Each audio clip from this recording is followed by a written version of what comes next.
Hello and welcome back to this damn fully dualistic crusade. In this video, I want to talk about the overall importance and history of the Criterion Collection releases of the first three James Bond films during the Laserdisc era. Now, these have quite a reputation around the internet for the commentary tracks they contain. They are often referred to as the so-called banned Bond or banned James Bond releases with the banned audio commentary tracks. But that's a bit of a misnomer, and there's a bit of an urban legend that surrounds these releases. They're also important for a number of other reasons, both on a technical level and for some of the other supplements they contain, which are exclusive, in addition to having some unique transfer aspects, and some of them are frankly unique transfers. Now, these releases were done as part of the Criterion lineup in 1991, so they, of course, have the sort of standards Criterion had set by that point. The CAV releases I have behind me are each 2 discs and feature the film spread across additional sides, as CAV discs could accommodate only about 30 minutes of film material per side. They also have a supplemental features section, and these, of course, were dropped from the standalone CLV movie-only releases that are on a single disc. These were the first letterbox releases on a North American home consumer video format. Before this point, since these were British films and shown in matted widescreen originally at about the 1.66 to 1 ratio in the UK and Europe, and about 1.85 to 1 in the US, with some variation in ratio depending on where and when you saw it, they were shown in opened up 1.33 ratios on home video. Thus, you got more information on the top and the bottom, and you lost some on the sides. That's not how the films were meant to be seen or exhibited, but it did protect the original compositions and was standard practice of the time. So getting these Criterion releases not only put them in the world's premier boutique label that really invented the concept of the special edition with their Laserdiscs of Citizen Kane and King Kong back in 1984, it finally gave us Dr. No, From Russia with Love, and Goldfinger in widescreen on Laserdisc. And for at least 2 of the films, Dr. No and Goldfinger, they were brand new transfers. From Russia with Love is basically a letterboxed version of the pre-existing MGM 1.33 to 1 video master that they had already released on past Laserdiscs. On these releases, Criterion also encoded the original mono sound mixes as lossless digital PCM, which on Laserdisc is at the same quality level as the CD, 16 bits, 44.1 kilohertz. So they are full lossless renderings of the original sound mixes without the heavy degrees of processing found on most later releases. Unfortunately, all 3 are not the best audio presentation of the films, but Dr. No is, with one exception, which I'll get to when I cover that film specifically.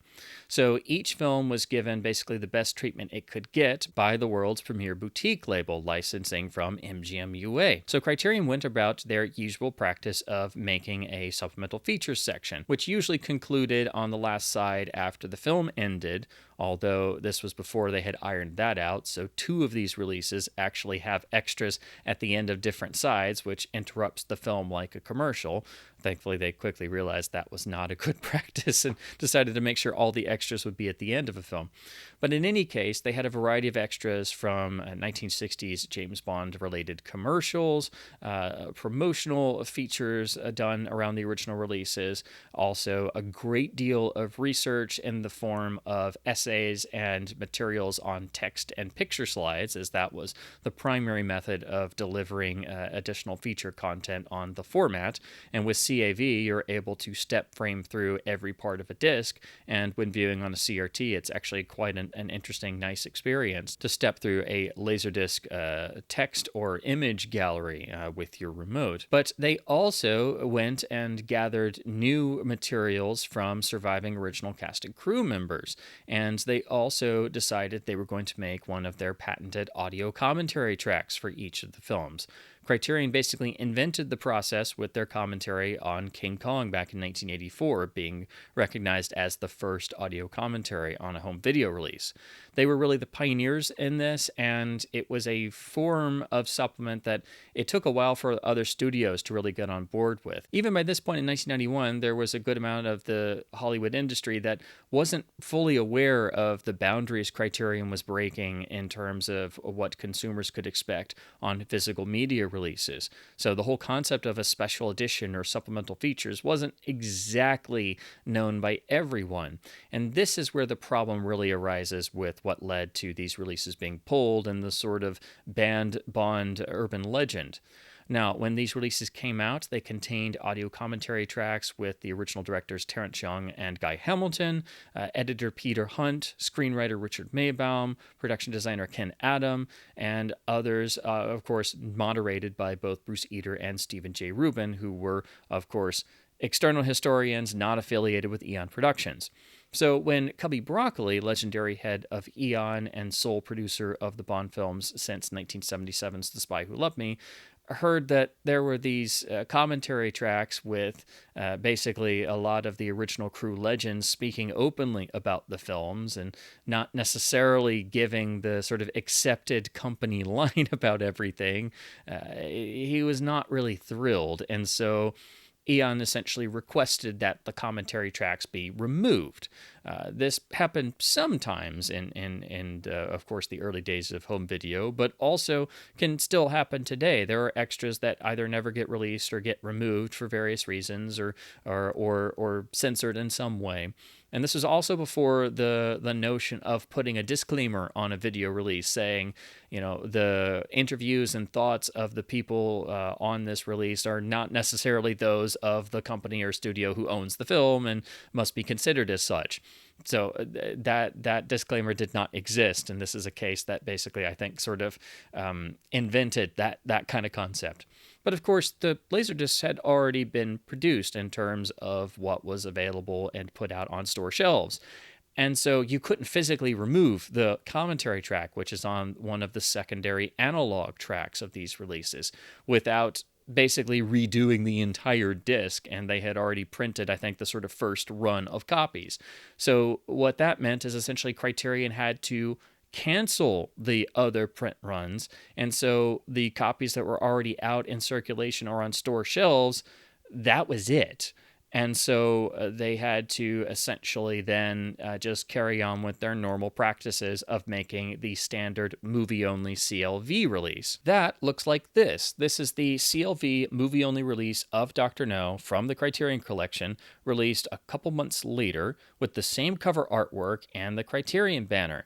Of course, it's no longer a gatefold, it's just a single jacket, but as you can see, the Criterion banner is now across the entire top of the jacket as we're used to from DVD onwards, whereas the original CAV release only has it in the center of the cover. This is the biggest indication if you're looking for the CAV version and you're looking at just photos online and you can't tell that it's a 2-disc gatefold set.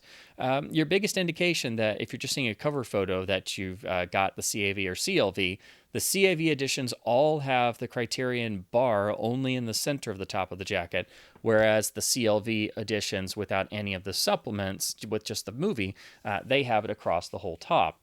The other indication is that Criterion would always number their spines a little bit differently for the CLV edition. So as you can see, this is spine 124A. That's what you get on all Criterion CLV releases for the most part. So if you're looking for the Criterion releases and you see a seller refer to spine 124A, they've got the CLV version. The standard release is simply spine 124. The rear is very similar with the same essay and most of the same layout, but it's been condensed with a little tiny image to make the back look a little bit fancier, essentially. It's been condensed because, of course, the supplements have been removed. So this is just a single disc with the same transfer, still has the PCM mono soundtrack, but none of the exclusive supplements. And this is what consumers who hadn't gotten the first print run that made it to stores and were sold, if you wanted the Criterion releases, there was basically a sort of period where there weren't any until the CLV versions came out and they didn't have any of the bonuses. And of course, the CLV format is not quite as good as CAV. So you lost a little bit in picture quality. But this is what was then available, and this is all you find for the most part when you're looking for these. That's why the CAV versions usually command a price premium. They're harder to find, and getting a complete set of all three is usually a little bit difficult to do and will cost you quite a bit. But if you just want the Criterion transfers and you don't care about the supplements, you can get the movie-only editions for a fraction of the cost. Now, Criterion did want to make the commentaries still available for fans who didn't get to hear them, and did try to implement a program where they offered a mail-in order for a cassette tape of those commentary tracks that they would have just dubbed to cassette. That was their sort of attempt to at least get the commentary tracks out to fans, but unfortunately Eon said no to that as well, so they were legally unable to release those commentaries in any other form. So the only way you can hear them is on the original CAV Laserdisc releases. And of course, these have been captured by fans for years, and so you'll usually find versions of them as like an MP3 circulating around, and they occasionally get uploaded to YouTube as well. Now, in terms of the contents of the actual commentaries, it's essentially compiled interviews with a moderator in the usual sort of Criterion style. And they're really priceless treasures because some of the personnel involved did not, unfortunately, live very much longer. Richard Maybaum actually passed away shortly after recording these commentaries. And because it was Criterion doing this back in the early days of home video in terms of supplemental features, they got everybody to be very candid. Now, some of the language that is used in some of the commentaries, rather infrequently, I must add, but some of the language and terms that are used are obviously not politically correct for 2024. It's nothing absolutely horrible as some of the internet postings would have you believe, but it's obviously people of an older generation speaking off the cuff, and it's not, as the official commentaries that John Cork would produce later on, as those would say, the comments have not been edited for time and clarity.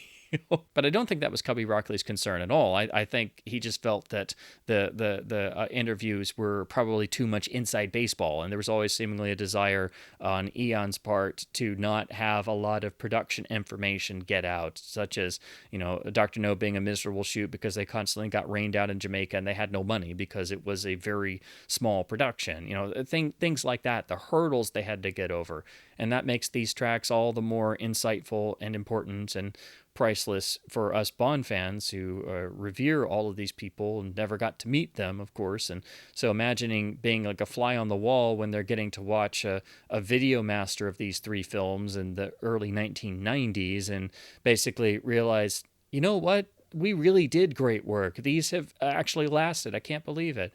And then all the memories and priceless stories that it provokes. So these are not sensationalistic, nor are they banned for content. So anybody who claims that they are hasn't really listened to them, or is just merely trying to make you pay more on eBay or act more salacious about it. They were really pulled from the market because, again, Cubby Broccoli didn't ever really like a lot of production discussion to get out. So even when you read vintage interviews that are tied to actual Eon press releases, they are very much on a sort of company line. And that sort of practice continues to this day.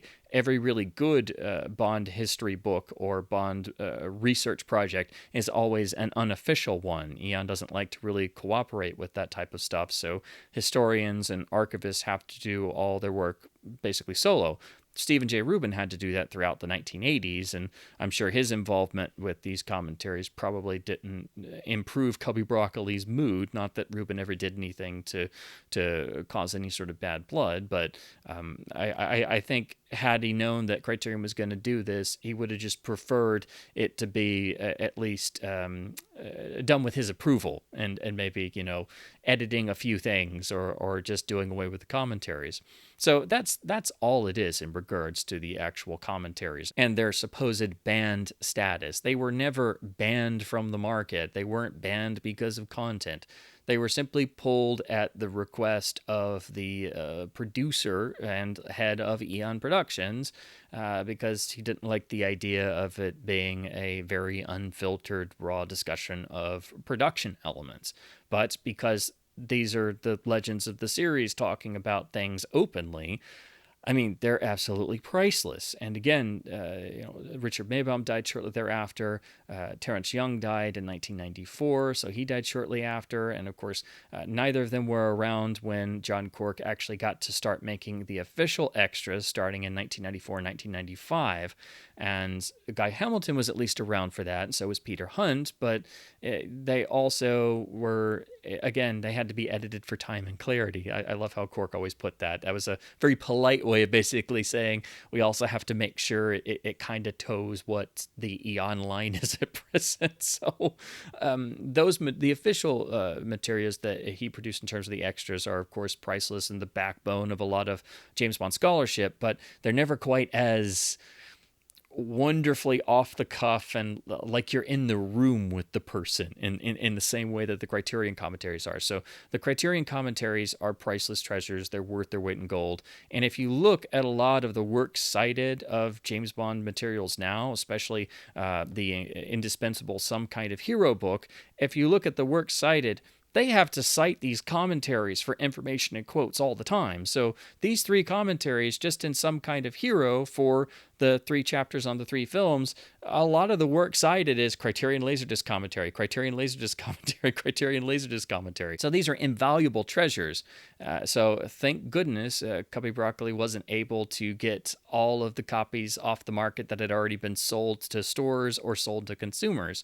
So that's why the commentaries are important. That's why they were removed, and they were never, under any circumstances, banned. So to talk about each of the releases and the special features and the aspects of the releases that are still important to this day in 2024, particularly in terms of preserving the films, I'll go through each release. So here, of course, is the special edition of Dr. No in the CAV edition, the original spine number 124, and as you can see, as I pointed out, the Criterion banner on the top only goes in the center, and that's how you always identify that this is the original CAV special edition. We also have a really nice gatefold which uses the gun barrel motif and actually elements that are tied to the original promotional campaign of the film, which is a really nice touch. Then on the rear, you can see that it's the same sort of layout, the same wonderful essay, but we no longer have the image that's on the CLV edition because we have more information as this lists all of the supplements. The supplements include, of course, the iconic and infamous audio commentary that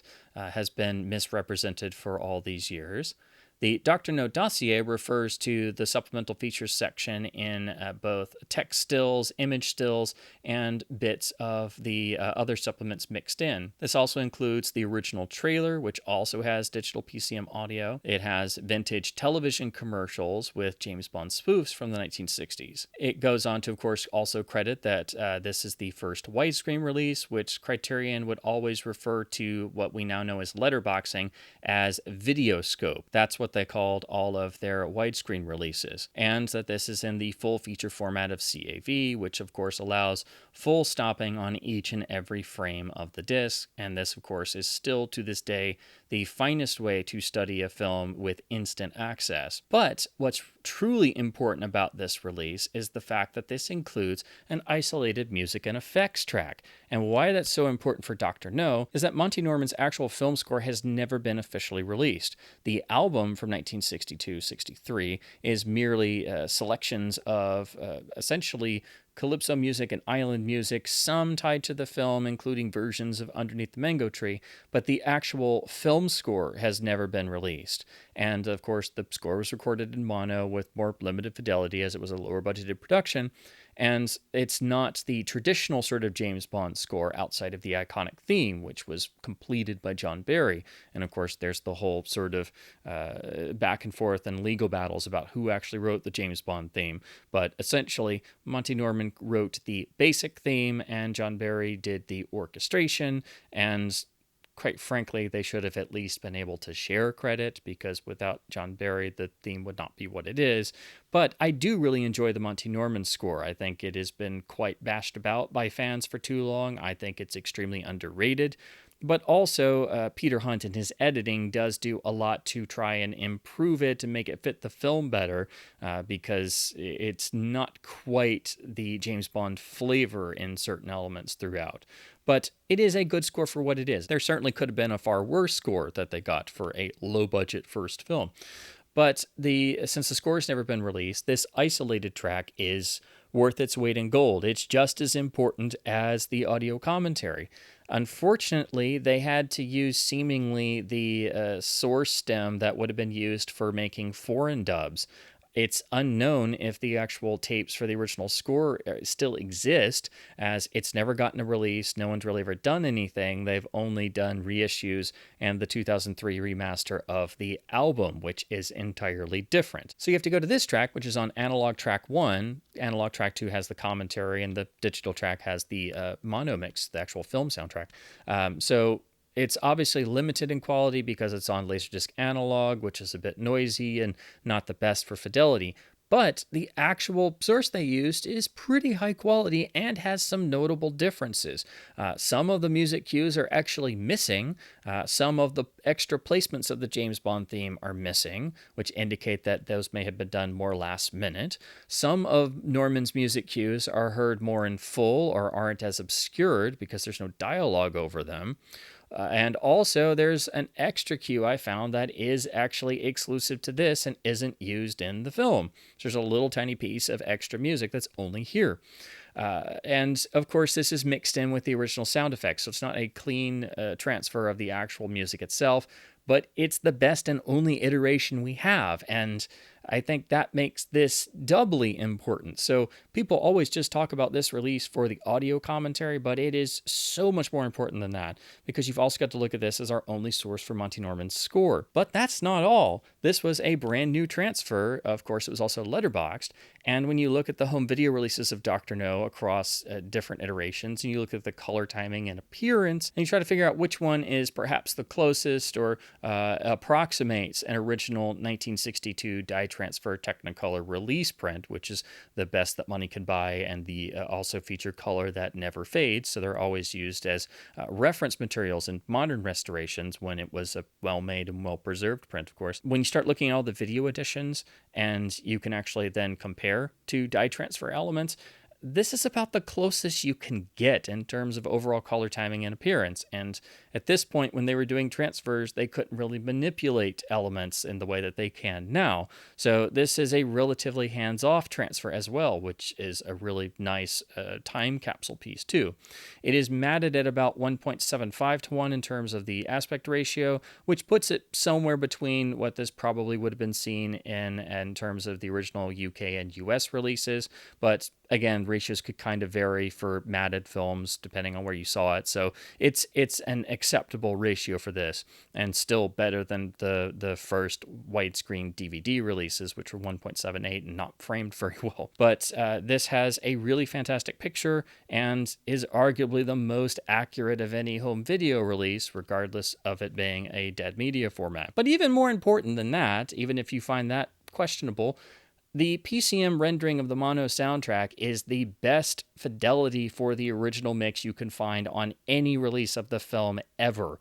It is so head and shoulders above everything else, it's not even funny. It seems like a direct transfer of the best surviving source. It has the most fidelity. It has no major audio manipulation or overprocessing, except one problem at the very end, and this is exclusive to the Criterion release. The film famously has a blown out note in the James Bond theme used over the end credits. And apparently somebody at Criterion decided they were going to try to finally fix this, and they're the only people who've really tried. But what they did was basically splice on the theme from like one of the soundtrack CDs at the time, or just any of the soundtrack releases, and it's really obvious and jarring and doesn't fit. So it unfortunately mars what is otherwise the best audio presentation of the film to be found anywhere. And if you are trying to restore the audio track yourself, because unfortunately that's what we Bond fans have to do, you have to source the end credits from this 1992 MGM Letterboxed Laserdisc reissue first put out in this Connery box set. This is the same master as the Criterion, but on a single CLV disc. It's basically just MGM's movie-only version, but it actually has the end credits untouched.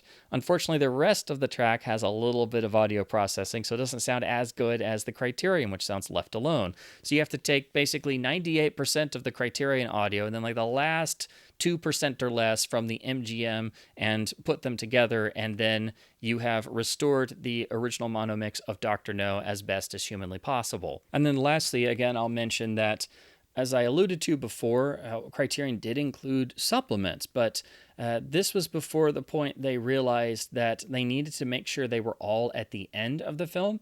So if you look here at the chapter stops, you can see the film is broken up onto 4 sides of the 2 CAV discs. But at the end of certain sides, you suddenly see it says supplementary section. This is where they tucked some of the extras at the end of disc sides. And so that means you get to the end of side 2, and suddenly you've got a vintage 1960s James Bond bread commercial. Then you go to side 3 on disc 2, we resume with the film, so it's basically like an actual commercial that interrupts the film. So unfortunately, this affects both the CAV releases of Dr. No and Goldfinger, but thankfully Criterion realized very quickly this is not a great practice, and they did away with that. But it just goes to show you that everything in home video had to go through basically a growing process. Now we look at the CAV release of From Russia With Love with matching cover artwork. Interestingly, some of this artwork was used on various MGM video releases, such as the pose of Bond on both the cover of Dr. No and From Russia With Love.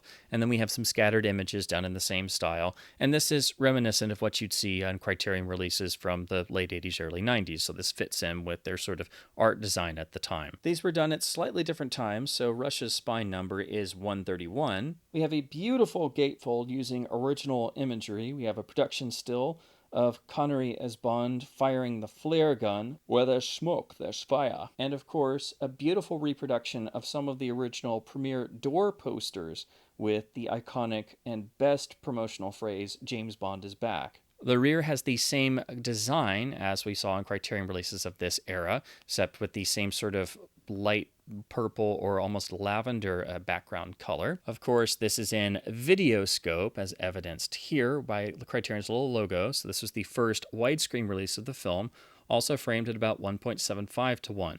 This does use the pre-existing MGM master that was on the previous 1.33 to 1 remastered Laserdisc from the late 80s. So this is basically that same disc in CAV and widescreen, so it looks a little bit cleaner, a little bit better. It's actually matted now, and it does have a PCM digital soundtrack, but it is pretty much the exact same source, so it is unfortunately not the best sounding version of the film on home video. But it still sounds great, and this was the first widescreen presentation of the film and has the all-important supplements. So that, of course, means we have another of the audio commentaries, this one moderated by Stephen J. Rubin, and the other 2 are moderated by Bruce Eder. This one has a lot of contributions from Richard Maybaum, and it was actually dedicated to Maybaum, who passed away shortly after the recording sessions. So of the 3 commentaries, this one is the most priceless for me, as Maybaum is the true architect of the James Bond series and never gets the credit for it. The supplement section is referred to as the Spectre Files, and Criterion would always come up with cute names like that and have little custom graphic intros for the supplement section. As you can see, there is no breaking up of the film, so this is the one of the 3 CFE releases that nicely has all the supplements at the end.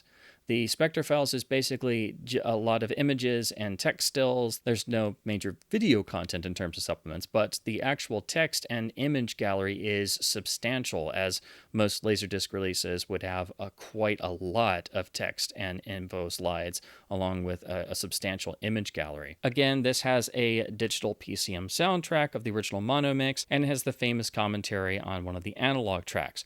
Unfortunately, this doesn't have an isolated music and effects track. It's the one of the 3 that does not.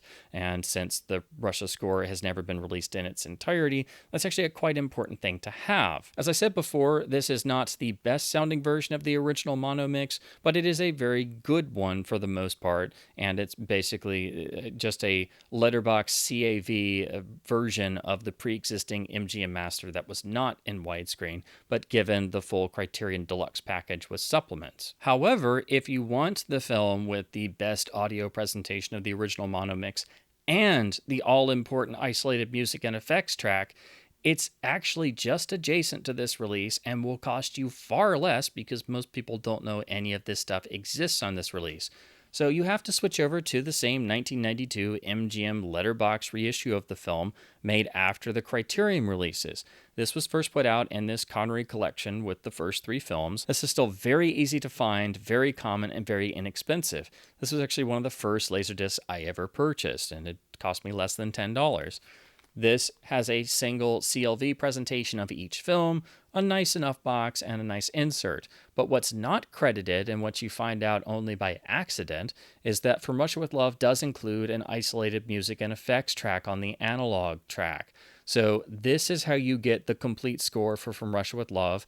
Yes, it has some defects. Yes, it's Laserdisc analog. And yes, it's still got the sound effects in there. But this is the cleanest and best source we have for all of the unreleased cues. And you wouldn't know it exists because it's not advertised anywhere. It's not listed on the box. It's not in the booklet. I only found out about it because I saw a mention in a Laserdisc forum that this had it. And I'm like, wait, what? And sure enough, I switched over to the analog track, and there it was.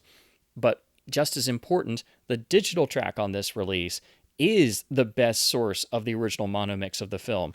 This is actually a brand new master of the film. It's also in widescreen, but MGM framed these a bit more open. These are actually more of like a 1.5 or 1.6 to 1 framing, so they're just about the most open widescreen framing you'll find for these 3 films on home video. But it is a new master that is of higher quality than the Criterion release and the pre-existing MGM versions, because Criterion just used the MGM master, or they were given that. So even though this is CLV, the picture I think is actually better than the Criterion version because the source master is better. This has the all-important isolated music and effects track, which is how you get John Barry's complete score by isolating those specific cues. And it's the best source of the original mono mix by far. And if you compare this to the lossy track that's on the North American Blu-rays, you will literally put your head through the wall. The difference is so staggering. It really underlines how a lot of film audio has been overprocessed and noise reduced to literal death in ways. So honestly, getting this audio track is like hearing the original mono mix for the first time. And don't even get me started on how atrociously bad the Mikasa Studios 5.1 remixes of these 3 films are. They should have never been released. They are so atrocious. Then, of course, we have the CAV special edition of Goldfinger with completely unique artwork, but done in the same style. And, of course, the central Criterion banner indicating this is the full CAV special edition. Of course, this is spine 132.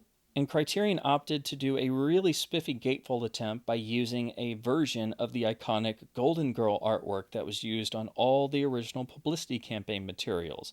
It's been given a sort of gold overlay tint, and it looks fantastic. But then on the bottom, we have their other technique of using original stills, but sort of tilted as if it's like a sort of scrapbook. It's okay. I'm used to it because Criterion did this at the time, but it does detract from the beautiful usage of the golden Jill Masterson across the gatefold, but it's still an impressive gatefold. Again, we have the same traditional Criterion style for the rear, but with a blue to white background to match the front cover. We have the nice Criterion essay. We have the mention of this being videoscope. So again, this is the first widescreen presentation of the film. It is about 1.75 to 1 in the framing.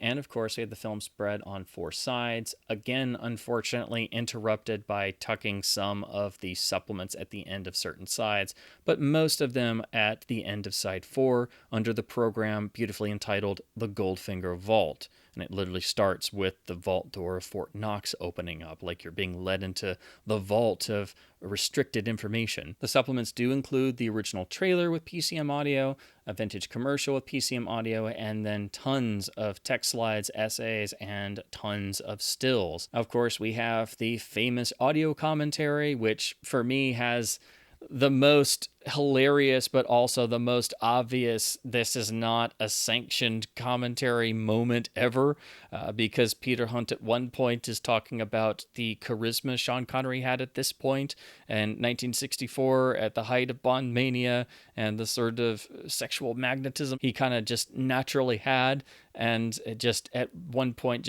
it just explodes out, he could have anybody.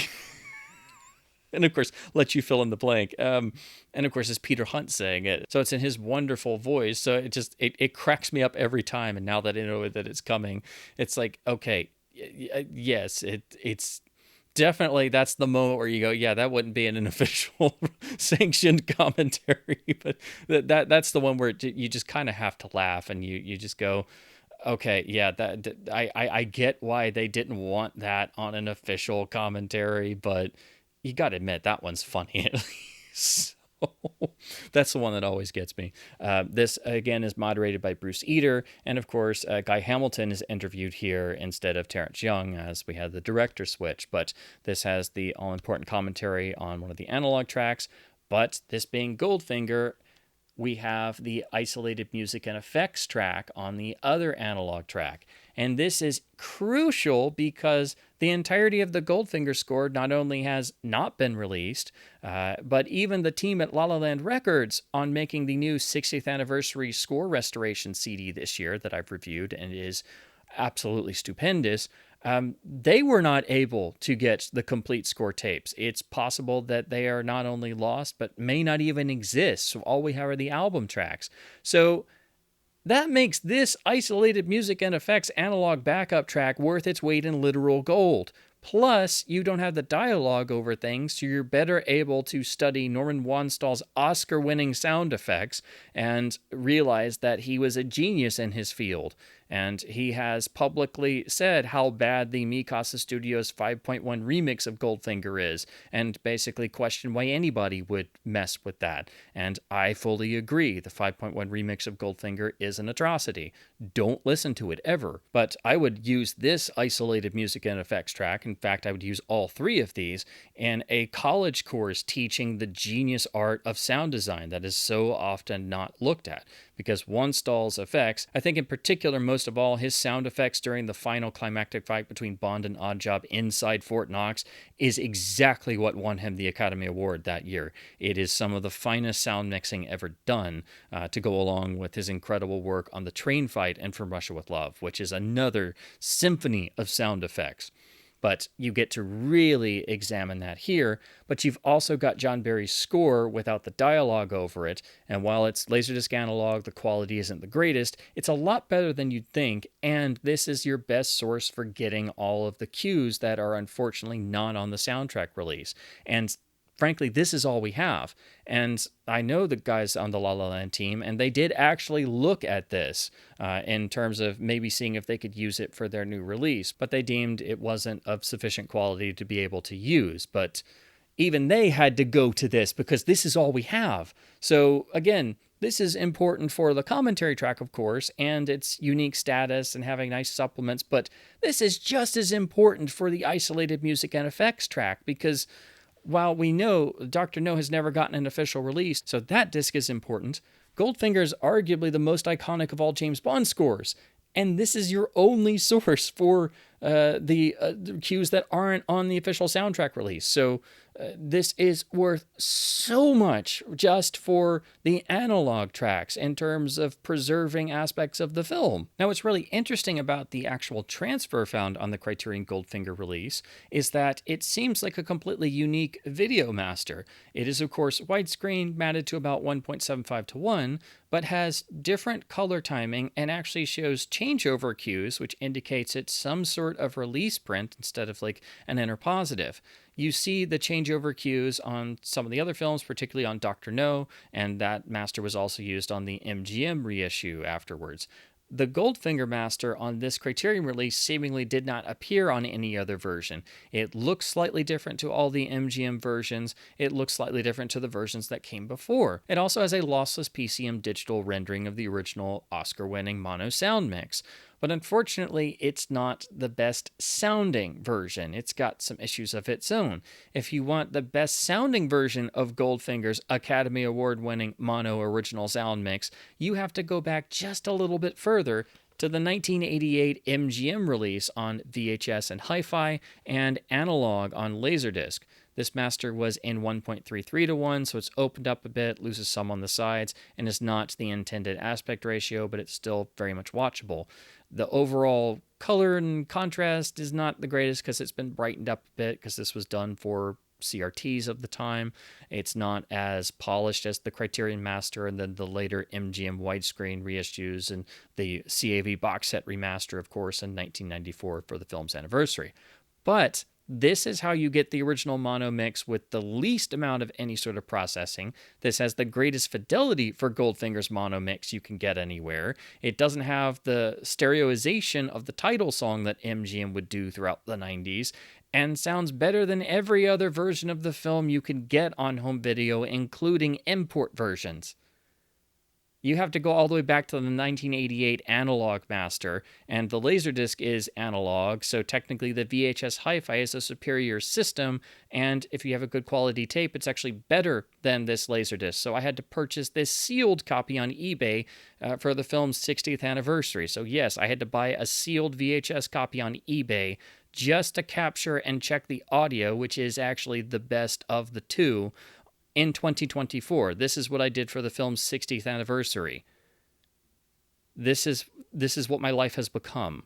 So that's a basic overview and history of the Criterion Collection CAV Special Edition Laserdisc from 1991 for the first three James Bond films. It is a far more complex and interesting story than the version you'll usually hear about the banned James Bond Laserdisc or the banned audio commentaries that are sensational and full of non-PC dialogue, and they're so risque they were banned and pulled from the market. It's actually none of that, and the explanation is quite simple when you know something about home video history, especially because this all goes hand in hand with not just the development of home video, how the industry started to eventually come to terms with the idea of a special edition and making supplemental content, but also how the James Bond films existed throughout the history of home video and how their releases developed. And while the audio commentaries are priceless treasures that need to be preserved and hopefully someday will be released on an official Eon release of the films, if they ever finally release the films on 4K UHD in proper archival restorations in picture and sound, which they need to. I don't know if these will ever get another release. I doubt that they will. It would be nice, but there are, of course, many fan preservations floating around out there and people sort of resharing the same old MP3 files over and over. But these discs are important for a variety of other reasons. First of all, they were the first widescreen releases of the first three James Bond films. They were the first special edition on home video of any kind for the James Bond films.